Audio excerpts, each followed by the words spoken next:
रियासतनामा देखने वाले सभी दर्शकों का एक बार फिर से बहुत बहुत स्वागत है। और आज बातचीत करेंगे जम्मू कश्मीर की मौजूदा स्थिति। आज बातचीत होगी लगातार बेरोजगार हो रहे जम्मू कश्मीर के बारे में। आज बातचीत करेंगे जम्मू कश्मीर में लगातार बढ़ रहे आतंकवाद के बारे में। इस पूरी विशेष चर्चा के लिए हमारे साथ जुड़ चुके हैं सरदार दमनजीत सिंह जी, जो कि भारतीय जनता युवा मोर्चा के प्रदेश के उपाध्यक्ष हैं। आइए इनसे बातचीत करते हैं और जानते हैं कि भाजपा युवा मोर्चा के रहते हुए क्यों जम्मू कश्मीर जो है वो लगातार बेरोजगारी की तरफ बढ़ रहा है, क्यों युवा जो है वो बेरोजगार हो रहा है। तो आइए बातचीत करते हैं दमन जी से। सर, आपका बहुत बहुत स्वागत है रियासतनामा पर। धन्यवाद। सबसे पहला सवाल रहेगा, मुख्य मुद्दा है क्यों जम्मू कश्मीर लगातार बेरोजगार हो रहा है। बेरोजगारी दर 21.6, क्या यही थे भाजपा के अच्छे दिन? देखिए ईशान जी, जब 2019 में भारतीय जनता पार्टी जम्मू पूरे हिंदुस्तान में प्रचंड बहुमत के साथ आई, उसी के बाद आपको पता है अगले साल जनवरी में कोविड की जो एक पूरे विश्व इससे प्रभावित हुआ और उसी में हिंदुस्तान भी दुनिया का एक हिस्सा है, वो भी इससे प्रभावित हुआ। और अब जाके कहीं अब लग रहा है दूसरी सेकंड वेव का भी कितना इफेक्ट रहा हिंदुस्तान में, बहुत ज़्यादा इफेक्ट रहा। लेकिन माननीय नरेंद्र मोदी जी के नेतृत्व में अब देश फिर से वही गति, वही तीव्रता से उसी गति को पकड़ रहा है।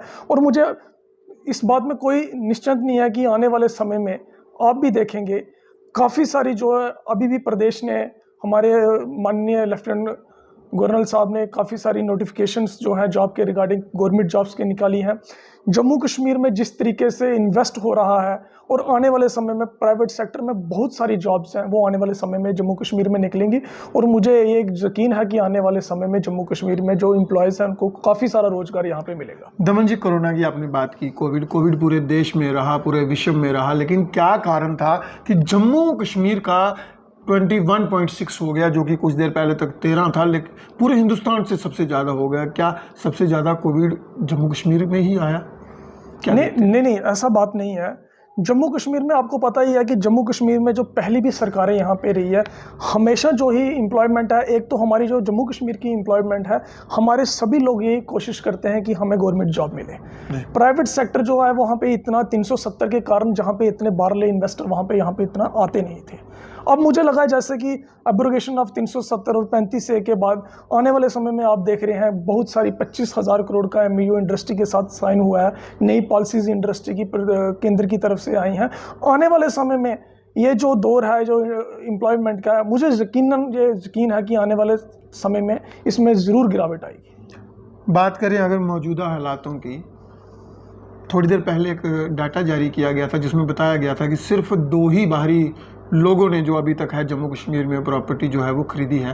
क्या लगता है कि अगर 2 वर्षों में 2 आए हैं तो आने वाले वर्षों में कितना ही फर्क पड़ जाएगा? किस तरह से देखते हैं कि रोजगार किस तरह से बढ़ सकेगा जम्मू कश्मीर? देखिए, इसमें ना आपको 2-3 चीज़ों को बहुत ज़रूरी समझना है।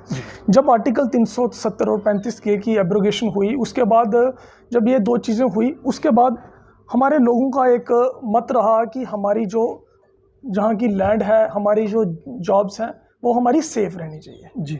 उस चीज़ को भी मद्देनज़र रखते हुए फिर डोमिसाइल दिया गया कि जो 15 साल यहाँ पे रहते हुए होंगे वही यहाँ पे जगह खरीद सकते हैं।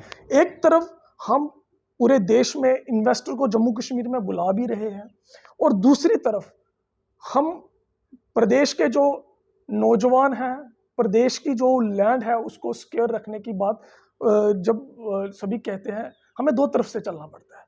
लोगों का इंटरेस्ट भी देखना पड़ता है इन्वेस्टर लाके, क्योंकि जब तक इन्वेस्टर प्रदेश में नहीं आएगा, डेवलपमेंट्स नहीं होंगी तो रोजगार नहीं निकलेगा। अगर रोजगार निकलना है तो आप ये चीज़ देखें कि हमें डेवलपमेंट भी प्रदेश की करवानी है और यहाँ की जो ज़मीनें हैं उनके हक भी लोकल लोगों के पास रहे। यही कुछ कारण है, लेकिन फिर भी आपको ये जानकर हैरानी होगी कि जिस तरीके से आप अब अगर आप DIC में भी चले जाएंगे, इंडस्ट्री में भी चले जाएंगे, आने वाले समय में बड़ी लार्ज स्केल में इंडस्ट्री जो है वो जम्मू कश्मीर में आ रही है, वही एम्प्लॉयमेंट होती है और क्या होता है। अब 25,000 करोड़ की जो एक्सप्रेस हाईवे जो हमारा निकल रहा है, जब ऐसे डेवलपमेंटल काम चलते हैं वहीं से रोजगार लोगों के लिए निकलता है। बड़ी बड़ी कंपनियां जब आती हैं, अब दिल्ली में आप देखें कितनी बड़ी बड़ी कंपनियां काम काम करती हैं, वहां पे एम्प्लॉयमेंट के इतने इश्यूज नहीं होते हैं। उस स्तर पे जब कंपनियां यहाँ पे आएंगी तो काम जनरेट होगा ही होगा, इसमें कोई वो दो राय नहीं है। मौजूदा अगर हालातों की बात करें, भारतीय जनता पार्टी का दावा था, नारा भी था कि धारा 370 हटाएंगे, आतंकवाद की कमर टूटेगी, लेकिन आज फिर वही परिस्थितियां बन चुकी हैं। 90 का दशक दोहराने की कोशिश घाटी में की जा रही है। कल भी एक प्रवासी मजदूर जो कि गोलगप्पे वहां बेचते, दूसरी हलाकत उसकी हो चुकी है। इससे पहले एक सिख समुदाय की जो टीचर साहिबान थी, प्रिंसिपल, उनका कत्ल किया गया। एक जम्मू से थे, हिंदू समाज से ताल्लुक रखते थे। क्या देखते हैं, क्या इस तरह से टूटेगी आतंकवाद की कमर? देखिए, ये जो पिछले दिनों में या 2 दिन पहले भी जो जो घटनाएं हुई हैं, इस पे तो हमें बड़ा अफसोस है, क्योंकि जान किसी की भी जाए वो बहुमूल्य जान होती है। लेकिन आपको इसको एक दूसरे संदर्भ में भी इस चीज़ को देखना पड़ेगा कि जब से एब्रोगेशन इनकी हुई है, इनको हटाया गया है जम्मू कश्मीर में, आतंकवाद और उनके जो सरगना है पाकिस्तान से उनको जो चला रहे हैं, वो कितने फ्रस्ट्रेट हो गए हैं कि अब निहत्थे लोगों के ऊपर अब उनको वार करना पड़ रहा है, और जो प्रवासी लोग हैं उन पर उनको वार करना पड़ रहा है। इससे आप ये समझ सकते हैं कि वो ये जो समय है ये उनका आखिरी समय चल रहा है। लेकिन जो जाने गई हैं, हमें उनका बड़ा अफसोस है और दुख भी है, और कोई भी मुआवजा जो है वो किसी भी जान की जो है वो कीमत अदा नहीं कर पाता। लेकिन ये बात आप आने वाले समय में देखेंगे। अब आप भी से मैं एक आप पत्रकार बंधुओं से एक सवाल मीडिया के माध्यम से लोगों से भी एक चीज पूछना चाहता हूँ। जब आर्टिकल 370 थी 35 से था, जब हमारी बेल्ट फोर्सेस कश्मीर में मिलिटेंटों के खिलाफ लड़ती थी, तो पीछे से पत्थरबाज उनको पत्थर मारते थे, तो हमारे लोग कहते थे कि यार जो भी हो लेकिन इन लोगों का इलाज होना चाहिए। एक आर्मी, पैरामिलिट्री फोर्सेस और हमारी जम्मू कश्मीर की पुलिस सामने एनकाउंटर में लड़ रही है, उनके पीठ के पीछे पत्थर चल रहा है। आज वो कहाँ पे है? वो किसका नतीजा है? 370-35 का नतीजा है। आज मिलिटेंट जो पैरामिलिट्री फोर्सेस आर्मी के ऊपर हमला करते थे, आज वो बौखलाए हुए हैं, निहत्थे लोगों के ऊपर हमला कर रहे हैं। ये किस चीज का नतीजा है? ये 35 से 370 का नतीजा है। और माननीय प्रधानमंत्री और अमित शाह जैसे हमारे होम मिनिस्टर, उनके जो कठिन फैसले हैं, 0% टॉलरेंस जो मिलिटेंट्सों के खिलाफ है, उसमें ये फ्रस्ट्रेट होके अब इस हरकतों पे उतर आए हैं। 0% टॉलरेंस की आप बात कर रहे हैं। पिछले 3 दिनों में लगभग 9 सुरक्षाकर्मी हमारे मारे जा चुके हैं।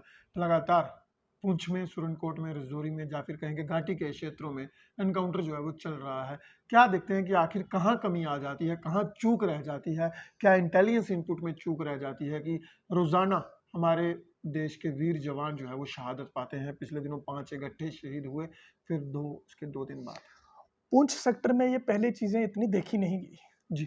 इसी बार जो चाहे वो पुंछ का मेंढर का एरिया हो, उसमें मिलिटेंसी एक्टिविटीज थोड़ी सी बढ़ी है। वही कारण जानना चाहिए, क्या लगता है? देखिए, कारण तो इसके पीछे आपको पता ही है कि हमारा पड़ोसी मुल्क है। इसमें तो कोई दो राय नहीं है कि जम्मू कश्मीर में जितनी भी मिलिटेंसी है उसको ये लोग पुश करते हैं। लेकिन इन 3-4 दिनों में ये जो जाने गई हैं, इससे पूरा देश को बड़ा सदमा लगा है। और मुझे लगता है कि ये जो एनकाउंटर अभी तक भी सुनने में आया है कि ये चल रहा है, ये एनकाउंटर जो चल रहा है, एक तो वो बड़ा ही वहाँ पे जंगल काफ़ी है जिसमें ये एनकाउंटर चल रहा है, और कुछ ना कुछ कारण रहे हैं। लेकिन ये बहुत हमारे लिए चिंता का विषय है कि उस सेक्टर में मिलिटेंसी एक्टिविटीज़ बड़ी कम थी। अब उन्होंने उस तरफ फोकस किया है, और मुझे अपने देश की सेना पे, एजेंसीज पे, हमें अपनी पूरी सेना पे, एजेंसीज पे भरोसा है, और सबको भरोसा रखना चाहिए। इनको मुंह तोड़ जवाब मिलेगा। जम्मू खित्ते की अगर हम सिर्फ बात करें, सिर्फ और सिर्फ जम्मू संभाग की, भारतीय जनता पार्टी और भाजपा युवा मोर्चा भी जब तक सत्ता में नहीं था, जम्मू संभाग की ज्यादा बात करते थे, जम्मू के हितों की सुरक्षा की बात करते थे। लेकिन पीडीपी के साथ गठबंधन हुआ, बाद में कुछ महीने सरकार चली, बाद में टूट गई। लेकिन अब जबकि कोई भी पार्टी जहां सत्ता पे नहीं है, भाजपा अब फिर जम्मू का हितैषी बनने की कोशिश कर रही है। लेकिन युवाओं के मुद्दों पर इनके पास जवाब नहीं है, भाजपा के जवाब नहीं है, टोल प्लाजा का जवाब नहीं है। क्या देखते हैं? महंगाई आसमान छू रही है, तेल 250 रुपये किलो है, पेट्रोल महंगा है। क्या देखते हैं इन सब परिस्थितियों के बावजूद भी जम्मू में भाजपा जो है वो चल सकेगी? देखिए, पहला इशू आपने उठाया है कि पीडीपी और भाजपा का गठबंधन। जी आपको 2014 दिसंबर में जब इस असेंबली का रिजल्ट आया, 25 सीटें जम्मू संभाग से हमें मिली, भारतीय जनता पार्टी को मिली, जी 28 सीटें पीडीपी को कश्मीर से मिली। जी इससे सामने दिखाई दिया कि जम्मू ने मैंडेट जो है वो भारतीय जनता पार्टी को दिया और कश्मीर ने मैंडेट जो है वो पीडीपी को दिया। अब जब दोनों तरफ से एक एक पार्टी को मैंडेट दिया, सरकार बनाने के लिए मैंडेट दिया, भारत जम्मू के लोगों ने भारतीय जनता पार्टी को वोट किस लिए डाला? सरकार बनाने के जी लिए वोट डाला। अगर भारतीय जनता पार्टी 25 सीटें लेकर सरकार भी ना बना पाती तो फिर जम्मू के लोगों ने कहना था कि भाई हम इसको इनको तो वोट डालने की जरूरत ही नहीं है, ये कभी सरकार ही नहीं बना पाएंगे। जी फिर पीडीपी और भारतीय जनता पार्टी वैचारिक तौर पे एक डिफरेंट आइडियोलॉजी रखती हैं, बिल्कुल अलग है, लेकिन कॉमन मिनिमम प्रोग्राम के ऊपर हमने यहाँ पे जम्मू कश्मीर में गवर्नमेंट बनाई। जी जब जहाँ पे हमने गवर्नमेंट बनाई और जम्मू कश्मीर में डेवलपमेंट की अगर आप बात करोगे तो जम्मू के हित को कभी भी दांव पे नहीं रखा गया। जम्मू में हर वो चीज लाने की भाजपा ने संभव कोशिश की और लाई भी। और जब 2.5-3 साल के बाद पीडीपी जब कॉमन मिनिमम प्रोग्राम के ऊपर ये सरकार बनी थी, जब पीडीपी अपना एजेंडा लागू करने लगी और ये भारतीय जनता पार्टी थी जिसने सत्ता को ठोकर मार के गठबंधन से बाहर आ गई जी और हमने इस सरकार से गठबंधन तोड़ दिया। और जम्मू की अगर आप बात करेंगे, आईआईएम भारतीय जनता पार्टी ने दिया, आईआईटी भारतीय जनता पार्टी ने दिया, जम्मू कश्मीर में एम्स भारतीय जनता पार्टी ने दिया, smart city Jammu Bharatiya Janata party ने दिया, ring road Bharatiya Janata party ने। कितने डेवलपमेंटल प्रोजेक्ट्स हैं, आप किस पे चर्चा करना चाहते हैं? जम्मू से लेके अखनूर हाईवे जो फ्लाईओवर है वो भारतीय जनता, अब कुछ दिनों में सांबे में फ्लाईओवर का काम, आप जी डोडा से कितने जो किश्तवाड़ की जो रोड है उन पे काम लगे हुए हैं, किस तरफ आप बताना चाहें काम नहीं लगा हुआ? कठुआ में आज आप देख लो, हर तरफ रोड का जाल बिछा हुआ है। इंजीनियरिंग कॉलेज कठुआ में शुरू हुआ, मेडिकल कॉलेज का जो काम है वो भारतीय जनता पार्टी की सरकार में शुरू हुआ। क्या सड़कों इमारतों के काम को ही आदमी का विकास माना जाना चाहिए? सर, जब किसी जंगल को भी बसाना पड़ता है ना, जी तो सबसे पहले वहां पे रोड पहुंचती है, फिर उसके बाद बिजली पहुंचती है, फिर पानी पहुंचता है। सर, इन विकास से ही लोगों को जॉब मिलता है। अगर जहाँ पे सड़कें बनेंगी, वहां पे इंजीनियर्स लगेंगे, वहां पे मजदूर लगेंगे। और विकास का क्या पैरामीटर्स होते हैं? आज अमेरिका डेवलप कंट्री जी है, दुनिया की बड़ी बड़ी कंट्रियां डेवलप है। डेवलप का पैरामीटर्स यही होता है, क्षेत्र के विकास से ही इंसान का विकास होता है। आज अफगानिस्तान का क्या हाल है? वहां के लोग कभी विकास की बात कर सकते हैं क्या? कभी नहीं कर सकते, कल्पना नहीं कर सकते वो विकास की। जहां तक शांति डेवलपमेंट नहीं होगी, आम मानस का विकास कभी नहीं हो सकता। 24 तारीख को गृह मंत्री और भाजपा के बहुत ही दिग्गज नेता हैं अमित शाह जी का जम्मू दौरा है। कुछ बड़े नेताओं का भाजपा में शामिल होने के आसार हैं। क्या लगता है कि जम्मू कश्मीर से, या फिर यूं कहें कि जम्मू से विपक्ष को खत्म करने की कोशिश की जा रही है? लगातार उन नेताओं को शामिल करवाया जा रहा है जिन्हें कल तक आप ही के पार्टी के अध्यक्ष नेता एंटी नेशनल कहते थे। क्या जम्मू में भी अब सिंगल पार्टी रूल चलाने की कोशिश की? कोई भी पार्टी, किसी भी देश की पार्टी होगी, वो अपना विस्तार कभी रोकना नहीं चाहेगी। कोई भी पार्टी लेकिन अपना उन लोगों को शामिल करना जिन तक कल तक आप ही आरोप लगाते थे एंटी नेशनल हैं, पाकिस्तान की भाषा बोलते हैं, खास करके जो अभी दो नेता गए हैं। आज भी हम ये बात कहते हैं, जिन लोगों की विचार देश के खिलाफ हैं, आज भी अपने विचार चेंज करके राष्ट्र हित के लिए सोचेंगे तो हम उनका वेलकम करेंगे। अगर कोई इंसान, कोई नेता हमारी पार्टी में आता है तो वो हमारी पार्टी की आइडियोलॉजी को एक्सेप्ट करता है, ना कि वो हम किसी की पार्टी की आइडियोलॉजी को एक्सेप्ट कर रहे हैं। तो इसमें क्या बुराया क्या है? अगर कोई आ रहा है तो हम उसका तो वेलकम करेंगे। मतलब अगर भाजपा के वही नेता जब भाजपा के बाहर थे तो एंटी नेशनल थे, वो सर, पाकिस्तान परस्त थे, अलगाववादी थे, देशद्रोही थे, देश विरोधी थे, और जब वो भाजपा का गमछा पहन लेते हैं बहुत ही पक्के राष्ट्रवादी हो जाते हैं। वो क्या देखते हैं? वो हमारे विचारों के अनुकूल आके हमारी पार्टी ज्वाइन करते हैं। कल कोई हमारी कल हमारी को कल हमारी को नहीं नहीं, हमारी पार्टी में जब भी कोई आता है वो हमारी विचारधारा राष्ट्रहित में। अब आप बात कर रहे हैं देवेंद्र राणा जी, उन्होंने भी जब जम्मू डिक्लेरेशन की बात की, इनका मतलब उनको अपनी पार्टी में दिक्कत हो रही थी, जम्मू हित की बात रखने में उनको दिक्कत हो रही थी, तभी उनको भारतीय जनता पार्टी का दामन थामना पड़ा। कल को यासीन मलिक, मीरवाइज, उमर फारूक और कश्मीर के जितने भी सर अलगाववादी नेता हैं वो भाजपा में शामिल होना चाहें विचार बदल के, क्या देवेंद्र देखते राणा हैं? जी को और नहीं, आपने बोला सेपरेट विचार होने, अगर वो सेपरेट आना चाहें तो क्या सेपरेट देखते हैं? आपको लगता है कि वो विचार नहीं, छोड़ के अगर वो कभी आना चाहें तो क्या सर भाजपा में आप कल्पना आप कर स्वागत सकते हैं, करेंगे? आप स्वागत करेंगे? आप कल्पना कर नहीं, सकते हैं कभी, कल्पना कर रहे हैं तभी बता रहे हैं, आप अगर वो कल्पना आना कर चाहें सकते आप अगर वो स्वागत करेंगे? हिंदुस्तान को सर्वप्रिय मान के भारत की एकता अखंडता में कोई भी बिलीव करेगा तो हम उसका वेलकम करेंगे, लेकिन शर्त ये होनी चाहिए कि भारत की एकता और अखंडता में बिलीव कर रहे तो उसमें क्या है। लेकिन कई लोग तो ऐसे भी होते हैं जिनका क्रिमिनल रिकॉर्ड होता है, ऐसा होता है, उनके ऊपर तो पार्टी ने विचार विमर्श करना है, लेकिन राष्ट्रहित को जो सुप्रीम रखेगा, अगर वो भारतीय जनता पार्टी में आएगा, मुझे नहीं लगता कि भारतीय जनता पार्टी उसको कभी भी लेने से मना करेगी, लेकिन एक ही शर्त होगी, राष्ट्रहित सर्वोपरि है। एक आखिरी सवाल करूंगा, तीखा सवाल करूंगा। लखनपुर से अगर स्टार्ट हो जाए, उधमपुर तक आपको टोल ही टोल मिलते हैं। बीएसएफ सीएसएफ के एस्पिरेंट्स रोकर गए थे, नर्सिंग स्टाफ सड़कों पर था, आंगनबाड़ी के जो महिलाएं थी वो सड़कों पर थी, पीएचई डेली वेजर सड़कों पर थे, टीचर्स फोरम सड़कों पर थी। क्या लगता है कितना आसान रहेगा जम्मू कश्मीर में आने वाले समय में सरकार बनाना? जम्मू कश्मीर में भारतीय जनता पार्टी सरकार बनाएगी, ये क्लियर कट में आपको बात बता दूं। जम्मू कश्मीर में भारतीय जनता सरकार बनाएगी और बड़ी अच्छे तरीके से जम्मू और कश्मीर में भी भारतीय जनता पार्टी इस बार परचम लहराएगी। जो आपने इशू बताए हैं, कुछ इशू का हमने हल भी किया है और कुछ इशू आने वाले समय में उनका हल होगा। एक चीज और मैं इसके साथ ऐड करना चाहता हूँ, जम्मू कश्मीर में अगर आप आज कहें ना कि भारतीय जनता पार्टी की डायरेक्ट पॉपुलर गवर्नमेंट है, तो वो भारतीय जनता पार्टी की गवर्नमेंट है, लेफ्टिनेंट गवर्नर साहब एडमिनिस्ट्रेशन गवर्नमेंट चला रही है।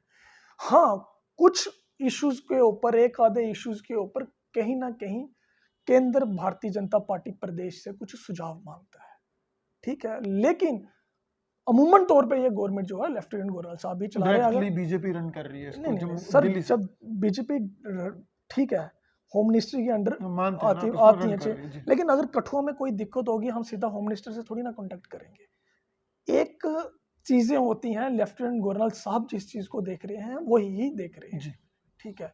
हम भी ये चीज चाहते हैं, प्रदेश ने भी ये क्लियर किया है कि जब भी डिलिमिटेशन कमीशन की रिपोर्ट आती है कि प्रदेश में इलेक्शन होके पॉपुलर गवर्नमेंट होनी चाहिए, जी। उससे तो काफी चीजें ज्यादा हल होती हैं। आपने कहा कि जहाँ पर जो स्थानीय नेता है, जब भाजपा की टीम है, उनके हाथों में बहुत कम चीज़ें रहती हैं, डायरेक्टली यूनियन गवर्नमेंट जो है वो रन करती है, तो इसका मतलब है कि आप इस चीज़ से सहमत करते हैं कि अगर जम्मू कश्मीर में कुछ अच्छा होता है तो उसका श्रेय भाजपा को नहीं लेना चाहिए जो स्टेट की यूनिट है, क्योंकि वो तो एलजी साहब ने करवाया होता है ना फिर। सर देखो, यहाँ तक श्रेय, जहाँ जम्मू कश्मीर में जो बुरा हुआ है आप उसके पे बात करें, हम कहेंगे कि उसमें हम श्रेय नहीं लेंगे। बताइए ना क्या गलत किया सेंट्रल गवर्नमेंट की, होम मिनिस्टर साहब की नेतृत्व में ये सरकार यहाँ पे चल रही है। नहीं, मैं आपकी बात कर रहा था ना, आप बोले कि हमारे जो स्थानीय नेता उनके हाथों में कुछ नहीं होता। छोटे इश्यूज की बात कर रहा हूँ, छोटे इश्यूज हो गए जो स्थानीय कई इश्यूज होते हैं कंसर्निंग लोगों के इशू, कुछ चीजें असेंबली में डिस्कस होते हैं। डिस्कस होती हैं, वो चीज़ों के ऊपर मैं बात कर रहा हूँ। आप सीधा मोटे तौर पे आगे मैं वैसी चीज़ों के ऊपर बात करता हूँ। अगर जब प्रदेश में जब अपनी असेंबली होती है, 10 चीज़ें वहाँ पे डिस्कस की जाती हैं। लोगों के लिए क्या संदेश है? लोगों के लिए यही संदेश है कि पहले तो कोविड की जो अपनी इससे बच सकें जितना, अब तो थोड़ा सा सुनने में डेंगू के भी जम्मू कठुआ में काफ़ी केस आ रहे हैं, उससे भी जो गाइडलाइन म्यूनसिपैलिटी कठुआ की है उसको फॉलो करें, अपना ध्यान रखें। और ये अब नवरात्रों के बाद जो हमारे त्योहारों का महीना शुरू हो जाता है, मैं सभी के लिए शुभकामनाएं और मंगलमय की उम्मीद करता हूँ। धन्यवाद। बहुत बहुत धन्यवाद। इस वक्त आप सुन रहे थे सरदार दमनजीत सिंह जी को। युवाओं को लेकर बात हुई, जम्मू कश्मीर के हालातों को लेकर बात हुई, चर्चा हुई कि किस तरह से भारतीय जनता पार्टी की सरकार अब जम्मू कश्मीर में आई। इनकी तरफ से पुष्टि कर दी गई है कि भारतीय जनता पार्टी ही आने वाले चुनावों में परचम लहराएगी, जम्मू और कश्मीर दोनों जगह से मैंडेट मिलेगा और एक पूर्ण बहुमत की सरकार जम्मू कश्मीर में जो है वो बनेगी। बात कर रहे थे कि विचारधारा किस तरह से बदलती है, किस तरह से जो नेता कल तक राष्ट्र विरोधी होते हैं, एंटी नेशनल होते हैं, पाकिस्तान परस्त होते हैं, वो जब भाजपा में आ जाते हैं तो वो साफ पाक हो जाते हैं। उम्मीद है कि बहुत जल्द कुछ अच्छा जम्मू कश्मीर में सुनने को मिलेगा। इन्हीं अटकलों के बीच बहुत जल्द कुछ खास शख्सियतों के साथ दोबारा हाजिर होंगे। तब तक के लिए आप बने रहें रियासतनामा के साथ।